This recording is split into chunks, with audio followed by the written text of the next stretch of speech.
تو سب سے پہلے یہ بات آپ سمجھیں کہ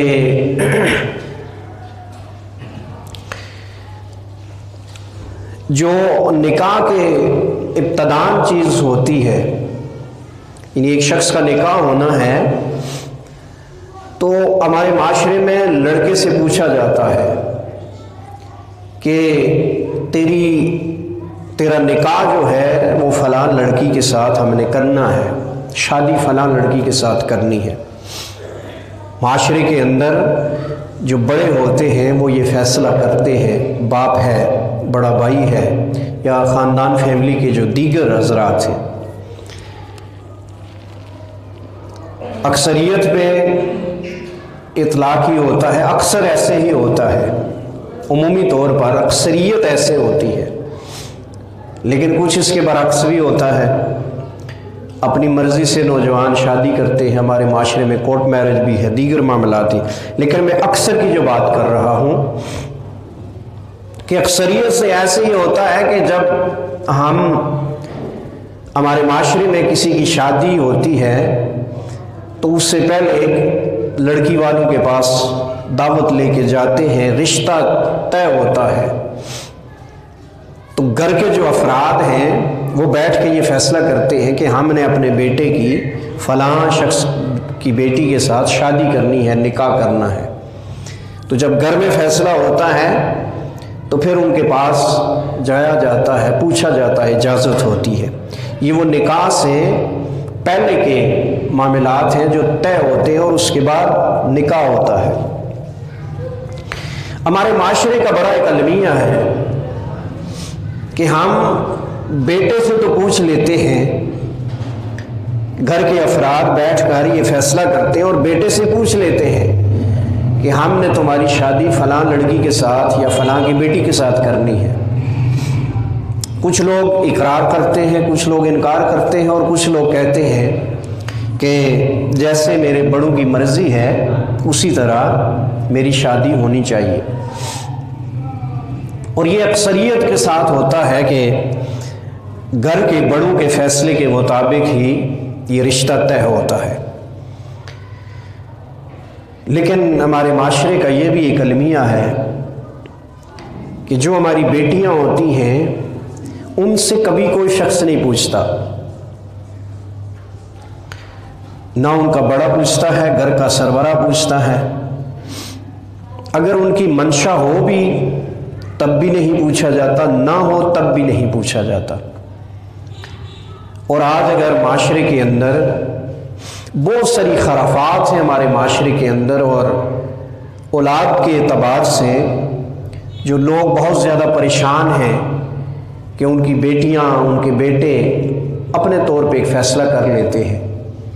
اس کی ایک وجہ یہ بھی ہے کہ ہم کبھی اپنی اولاد کے مائنڈ کو، اپنے اولاد کے نظریے کو، سوچ کو، ان کی پسند یا ناپسند کو کبھی ترجیح نہیں دیتے۔ ہمارے معاشرے میں یہی ہوتا ہے کہ ہم نے ایک فیصلہ کر لیا ہے، ہمارے بڑوں نے ایک فیصلہ کر لیا ہے، تو جب ایک فیصلہ ہو گیا ہے تو اس فیصلے کو پھر ہماری بیٹی کا کیا حق بنتا ہے کہ وہ چیلنج کرے، یا ہمارے بیٹے کا کیا حق بنتا ہے کہ وہ چیلنج کرے۔ یہ ایک خرابی ہے ہمارے معاشرے کے اندر، اور اس خرابی کو دور کرنے کی ضرورت ہے۔ جب تک یہ خرابی دور نہیں ہوگی، جو اولاد کے ذریعے سے ہمیں پریشانیاں آتی ہیں وہ ہمارے معاشرے میں پریشانیاں بڑھتی جائیں گی۔ کاش ہمارے معاشرے میں ایسا ہوتا کہ جیسے ہم بیٹے سے پوچھتے ہیں اس کا نکاح کرنے کے لیے، یا رشتہ، ازدواجی رشتہ جو ہم باندھتے ہیں، تو جب ہم اپنے بیٹے سے پوچھتے ہیں تو کاش ہم اپنی بیٹی سے بھی پوچھ لیں۔ یہ باپ کے اندر اتنی اخلاقی جرأت ہونی چاہیے، اور اس کو اپنی اولاد پر اتنا اعتماد ہونا چاہیے، اور اولاد کی اتنی فکر ہونی چاہیے، تو کاش باپ اپنی بیٹی سے بھی پوچھ لے۔ اگر خود نہیں پوچھ سکتا تو اپنی بیوی کو کہے کہ اپنی بیٹی کی جو رائے ہے وہ پتہ کر کے مجھے بتاؤ اس کی کیا رائے ہے، کیا اسے یہ رشتہ پسند ہے یا نہیں ہے۔ لیکن ایسا ہمارے معاشرے میں نہیں ہوتا۔ ہمارے معاشرے میں کوئی بھی بیٹی اگر ایسا سوال کرے یا ایسا کوئی اپنی پسند کو ظاہر کرے، عیاں کرے، تو اس کے اوپر بڑی باتیں ہوتی ہیں کہ اس نے ہماری پگڑی کا خیال نہیں رکھا، اس نے ہماری عزت کا خیال نہیں رکھا، اس نے ہماری عزت کو خاک میں ملا دیا ہے۔ یہ بہت ساری باتیں ہوتی ہیں، لیکن آئیں سب سے پہلے ہم اللہ کے نبی کی بارگاہ میں چلتے ہیں کہ کیا اللہ کے نبی علیہ السلام نے اپنی بیٹی سیدہ فاطمہ، جب آپ کے نکاح کی بات آتی ہے تو اللہ کے نبی علیہ السلام کا انداز کیا تھا؟ آپ نے کیسے حضرت علی اور حضرت فاطمہ کا رشتہ طے فرمایا ہے؟ تو وہاں سے ہمیں رہنمائی ملے گی۔ تو اللہ کے نبی علیہ السلام نے جب سیدہ فاطمہ کا نکاح حضرت علی سے ہوا تو اس سے پہلے اللہ کے نبی علیہ السلام سیدہ فاطمہ سے پوچھتے ہیں کہ بیٹی، میں نے تیرا جو نکاح کرنے کی جو نیت کی ہے وہ حضرت علی سے کی ہے، تو اس میں تیری کیا رائے ہے؟ تو کیا پسند کرتی ہے؟ یہ ہے وہ سیرت، یہ ہے وہ اسوہ حسنہ کا عملی نمونہ جو آج ہم چھوڑ چکے ہیں۔ اب یہ بات کا مسئلہ ہے کہ اللہ کے نبی علیہ السلام، یہ تو اللہ رب العزت کا حکم تھا ایسے ہی، تو حضرت علی اور حضرت فاطمہ کا رشتہ ہوتا ہے، آپس میں نکاح ہوتا ہے، لیکن اللہ کے حکم ہونے کے باوجود اللہ کے پیارے نبی علیہ السلام نے سیدہ فاطمہ سے یہ نہیں فرمایا کہ سیدہ فاطمہ، میں نے تیرا نکاح حضرت علی سے کر دینا ہے، میں نے رشتہ طے کر لیا ہے۔ پھر بھی رائے لی سیدہ فاطمہ سے، اور سیدہ فاطمہ تو وہ نبی علیہ السلام کی لخت جگر ہیں کہ جب اللہ کے نبی کو یہ ارشاد فرما دیں تو سیدہ فاطمہ اس سے کیسے انکار کر سکتی ہے؟ اور فیصلہ سازی میں اللہ کے نبی علیہ السلام سے بڑھ کر کائنات میں کوئی کیسے فیصلہ کر سکتا ہے، یا کس کا فیصلہ موضوع ہو سکتا ہے؟ تو پھر بھی اس کے باوجود اللہ کے نبی علیہ السلام نے سیدہ فاطمہ سے اور حضرت علی کا جو نکاح تھا اس رشتے کے بارے میں پوچھا، معلوم کیا کہ میں تیرا رشتہ جو ہے حضرت علی، تیرا ہاتھ حضرت علی کے ہاتھ میں دینا چاہتا ہوں۔ یہ وہ بہترین ہماری زندگی کے اندر ایک بہترین مثال ہے اور بہترین نمونہ ہے اللہ کے نبی کا کہ آپ نے اپنی بیٹی سے اس بات کو پوچھا، ان سے معلومات حاصل کی۔ لیکن ہمارے معاشرے میں ایسا نہیں ہوتا، بیٹیوں سے نہیں پوچھا جاتا، بیٹوں سے ضرور پوچھا جاتا ہے کہ تو کہاں سے شادی کرنا چاہتا ہے؟ کیا بیٹے ہی ہماری اولاد ہوتی ہیں، بیٹیاں اولاد نہیں ہوتی؟ کیا بیٹوں کی خواہش ہوتی ہے، خواہشات ہوتی ہیں، بیٹیوں کی کوئی خواہش نہیں ہوتی؟ اگر ہم نے دین اسلام کے مطابق زندگی بسر کی ہوتی، یا دین اسلام کے مطابق ہم نے اپنی زندگی کے جو معاملات تھے ان کو چلایا ہوتا، تو آج کسی کی بیٹی بھی گھر سے بھاگ کر نکاح نہ کرتی، کورٹ میرج نہ کرتی۔ اگر یہ بیٹی کو اعتماد ہوتا کہ میرا باپ میری خواہش کو ترجیح دے گا، میری ماں میری خواہش کو ترجیح دے گی، میرے ماں باپ میری خواہش کے مطابق ہی چلیں گے، جو میں پسند کروں گی میرے ماں باپ بھی وہی پسند کریں گے، تو کبھی بھی کسی کی بیٹی بھی دائیں بائیں لیفٹ رائٹ کوئی ایسا قدم نہ اٹھاتی۔ لیکن جب سے ہم نے، اور پھر آپ اندازہ لگائیں ہمارے معاشرے کا یہ المیہ ہے، یہ ساری باتیں ہمارے سامنے ہیں، اس کے باوجود ذرا غور کریں، ہمارے معاشرے کا یہ المیہ ہے کہ بیٹا شاید آپ کی بات سے انکار کر جائے، وہ آپ کی بات سے انکار کر جائے اور آپ کی بات کو تسلیم نہ کرے، بیٹی ہزاروں خواہشات رکھتے ہوئے بھی جب آپ اس کا رشتہ کسی جگہ طے کر دیتے ہیں تو پھر بیٹی اس کی شاید اس شخص کے ساتھ خواہش نہ ہو کہ میں فلاں شخص کے ساتھ میری شادی ہو جائے، اور شاید وہ دل سے کتنی غمزدہ ہو کہ میرا رشتہ فلاں لڑکے کے ساتھ ہو گیا ہے، پریشان ہو دل میں، اس کے باوجود ماں باپ کی عزت کی خاطر اپنی زندگی کا سودا کر لیتی ہے، خاموش رہتی ہے، اس کے لب سے کوئی جنبش نہیں آتی، کوئی اعتراض نہیں کرتی، خاموشی سے جہاں ماں باپ نے اپنی رضامندی کے ساتھ اس کا رشتہ طے کر دیا ہے، وہ اس سے اوپر کی بات نہیں کرتی، بولتی نہیں ہے۔ بیٹا تو بول پڑتا ہے نا، میں نے فلاں جگہ شادی نہیں کرنی، اگر آپ نے میری فلاں جگہ شادی کی تو میں ایسے ہو جائے گا، ایسے ہو جائے گا۔ اور بیٹے کے پاس آپشن بھی ہے کہ شادی کے بعد اسے شریعت نے اجازت دی ہے، وہ دوسری شادی بھی کر سکتا ہے، طلاق کا حق بھی بیٹے کو ہے۔ بیٹی بیچاری کے پاس تو کوئی آپشن نہیں ہے، جہاں شادی ہو گئی اس نے زندگی اپنی وہاں ہی بسر کرنی ہے، اس کے پاس دوسرا آپشن نہیں ہے، لیکن اس کے باوجود بیٹی خاموش رہتی ہے، جہاں ماں باپ نے اس کا رشتہ طے کر دیا ہے، اسی جگہ خاموشی سے اس نے شادی کر لینی ہے۔ آج ضرورت اس امر کی ہے کہ جو والد ہے اس کا یہ حق ہے کہ وہ اپنی بیٹی سے بھی پوچھ لے کہ میری بیٹی کی پسند کیا ہے، میری بیٹی نے کہاں شادی کرنی ہے۔ اگر اسی کوئی خواہش ہے تو وہ اپنی زبان پہ لائے گی، اگر خواہش نہیں ہے تو اس کا ایک ہی جملہ ہوتا ہے کہ جہاں میرے ماں باپ کی خواہش ہے ان کی خواہش کے مطابق ہی میں اپنی زندگی بسر کروں گی، اس کے علاوہ بیٹی بولے گی نہیں۔ اور یہی وہ پاکیزہ رشتہ ہوتا ہے۔ اور میں آپ کو یہ بھی بتاتا چلوں کہ بیٹے بے وفا ہوتے ہیں، بیٹیاں بے وفا نہیں ہوتی۔ بیٹے اپنی زندگی کی الجھن میں پتہ نہیں کہاں کہاں چلے جاتے ہیں اور اپنی زندگی کی الجھن میں وہ کیا کیا کام کر لیتے ہیں، لیکن آپ کی جب زندگی پریشانیوں کا شکار ہوتی ہے تو واحد اگر کوئی آپ کی بیوی کے بعد کوئی واحد سہارا ہمدردی کا بنتا ہے تو وہ سب سے پہلے آپ کی بیٹی ہوتی ہے۔ بیٹے تو بھول جاتے ہیں، بیٹے تو ماں باپ کی طرف توجہ نہیں کرتے، لیکن بیٹی کتنی غربت کی اور کتنی تیمارداری کی زندگی بھی بسر کیوں نہیں کر رہی ہوگی، اس کے باوجود بھی وہ اپنے ماں باپ کا خیال رکھے گی، ماں باپ کی طرف توجہ کرے گی اور ماں باپ کا سہارا بننے کے لیے اپنے آپ کو پیش کر دے گی۔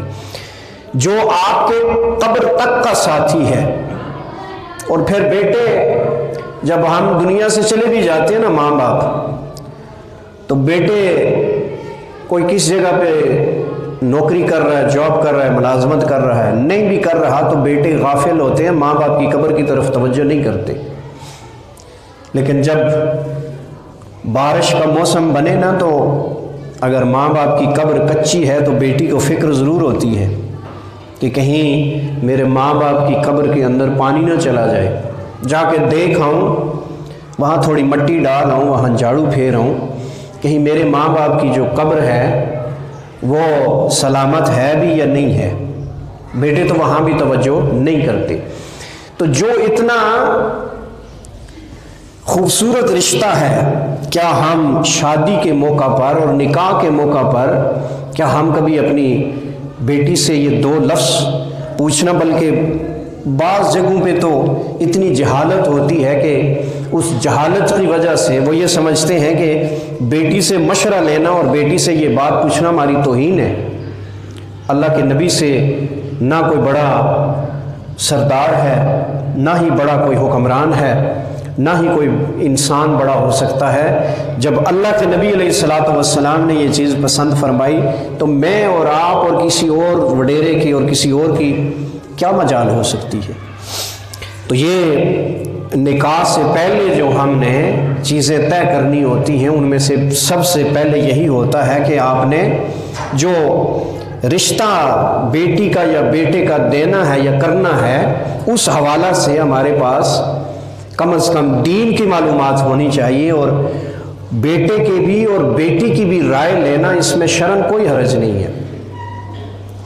بلکہ ایک نظر مرد اور عورت، جو اجنبی عورت ہے یا مرد ہے، ایک نظر لڑکی اور لڑکے کا دیکھنا، آج کل تو خیر موبائل کا دور ہے، یہ چیزیں ساری ختم ہو گئی ہیں، تو میں یہ پرانی بات آپ کو بتا رہا ہوں۔ آج کل تو ماں باپ کو پتہ ہی نہیں ہوتا، اور بیٹے نے بھی کئی بار دیکھی ہوتی ہے جس سے شادی کرنی ہے، اور بیٹی نے بھی دیکھ لیا ہوتا ہے۔ میں وہ بات کر رہا ہوں جو روایتی ہمارے ماحول یا معاشرے کا ایک رواج تھا، یا ہمارے معاشرے کے اندر، ہمارے بڑوں کے اندر، ہمارے ہاں بہت ساری چیزیں پائی جاتی تھی، اس سب چیزوں سے ہم محروم ہو گئے ہیں۔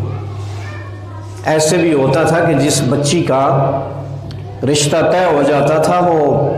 اس مرد کے سامنے جانا تو دور کی بات ہے، اس کے رشتہ داروں کے سامنے بھی نہیں جایا کرتی تھی۔ پردے کا اہتمام ہوتا تھا، شرم و حیا ہوتی تھی۔ تو آج تو یہ ساری چیزیں ختم ہو گئی ہیں، لیکن شریعت نے پھر بھی اجازت دی ہے کہ مرد اس لڑکی کو دیکھ سکتا ہے جس سے اس نے رشتہ کرنا ہے۔ ایک تو برادری کا رشتہ ہے نا، رشتہ داری کا رشتہ ہے، جو آپ بچپن سے جانتے ہیں، آپ کی کوئی رشتہ دار ہے، ماموزات ہے، کزن ہے، یا کوئی اور بھی ہے، تو بچپن سے جانتے ہیں، اور آپ کے سامنے پروان چڑھی، آپ اس کے سامنے پروان چڑھے، تو وہاں تو وہ چیزیں نہیں ہوتی۔ میں وہ بات آپ کو بتا رہا ہوں جو عمومی بات ہے، جو ہمارے معاشرے میں ایک عمومی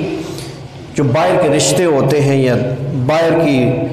برادریوں سے باہر لوگ رشتے طے کرتے ہیں، تو ایک نظر دیکھنا، یہ شریعت اس پر کوئی قدغن نہیں لگاتی۔ جس مرد نے جس عورت کے ساتھ شادی کرنی ہے، ساری زندگی اس سے بسر کرنی ہے، تو اسے دیکھ لینے میں شریعت نے کوئی اس میں قدغن نہیں لگائی ہے۔ اسے دیکھ سکتا ہے، اسے پسند کر سکتا ہے، جان سکتا ہے۔ جیسے میں نے پچھلی جمعۃ المبارک پر یہ عرض کیا تھا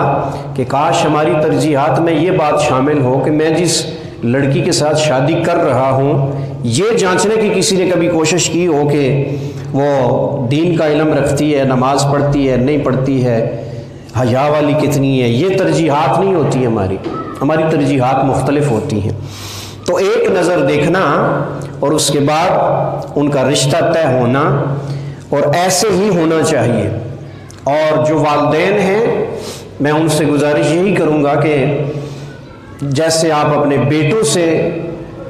یہ پتہ کرتے ہیں، اپنی بیٹیوں سے بھی پتہ کیا کریں کہ میں نے تیرا رشتہ فلاں جگہ طے کرنا ہے، یہ میرے نبی کی سنت ہے۔ یہ نبی علیہ الصلوۃ والسلام نے سیدہ فاطمہ کا رشتہ طے کرتے ہوئے ایسے ہی کیا ہے حضرت علی سے۔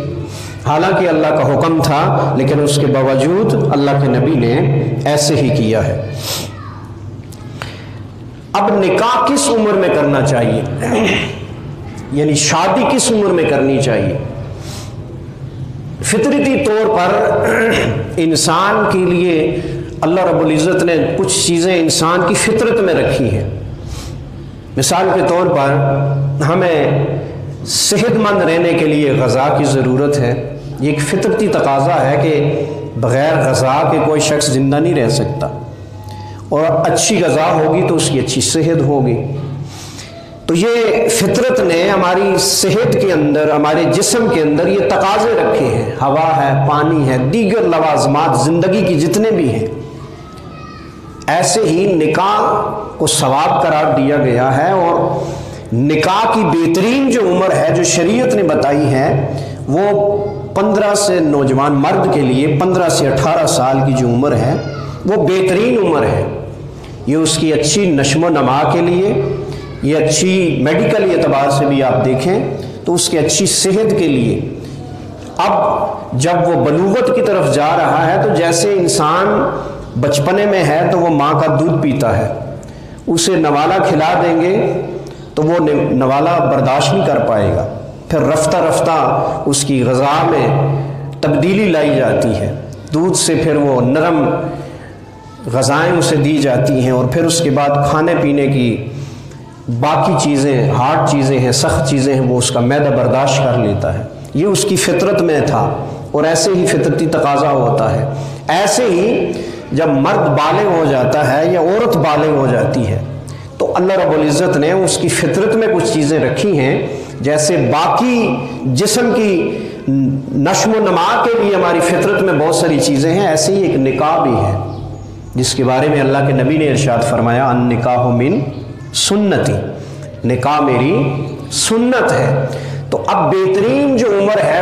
15 سے 18 سال کی عمر ہے کہ اب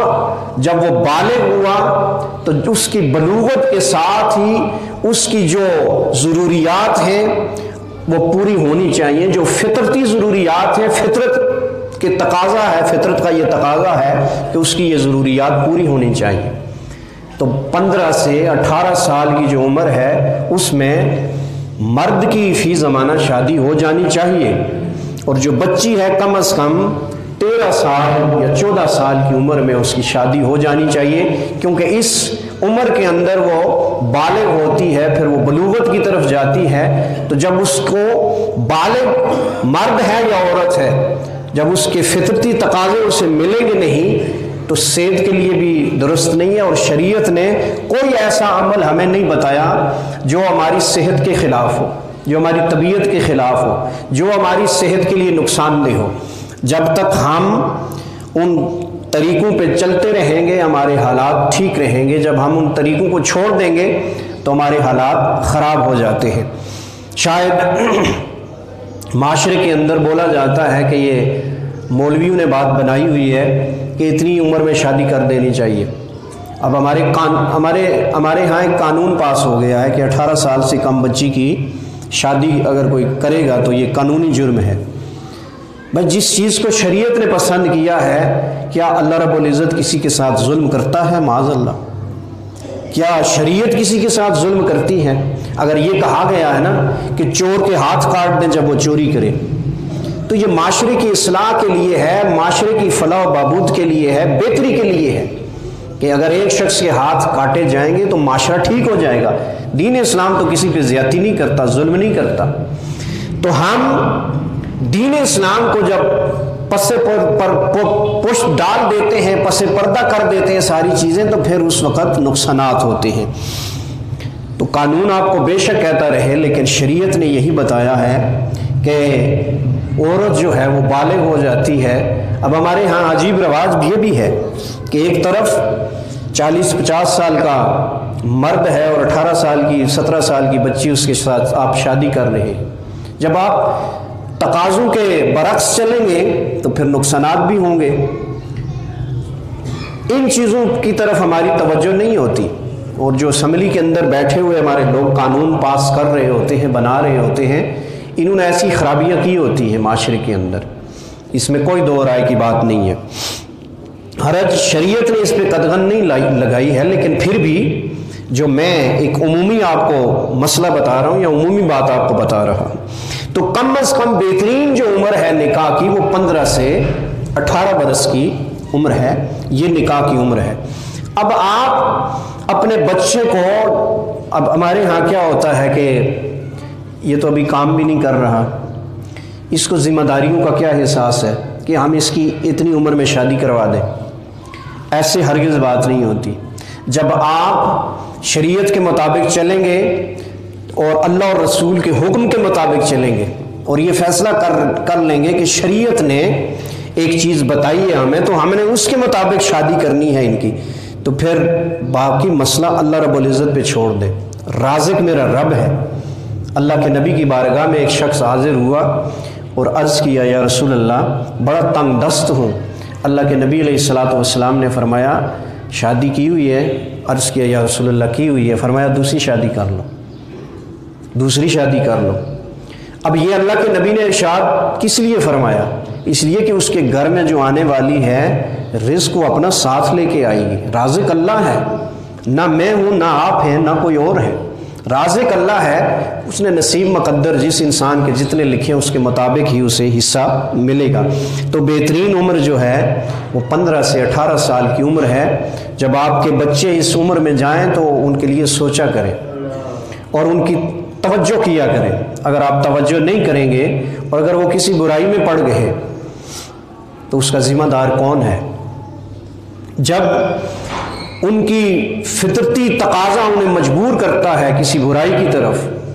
دیکھیں نا، دین اسلام نے، میں نے جیسے پہلے عرض کیا کہ جو فطرتی تقاضے ہوتے ہیں وہ پورے کرنا ضرورت ہوتی ہے، جیسے کھانا پینا ہے، دیگر معاملات ہیں۔ اب وہ جو فطرتی تقاضا ہے ان کا، وہ اسے جب مجبور کرتا ہے، چاہے مرد ہے یا عورت ہے، لڑکا ہے یا لڑکی ہے، وہ کسی برائی میں چلے گئے تو اس کا ذمہ دار کون ہے؟ اس کے ذمہ دار اس کے ماں باپ ہیں۔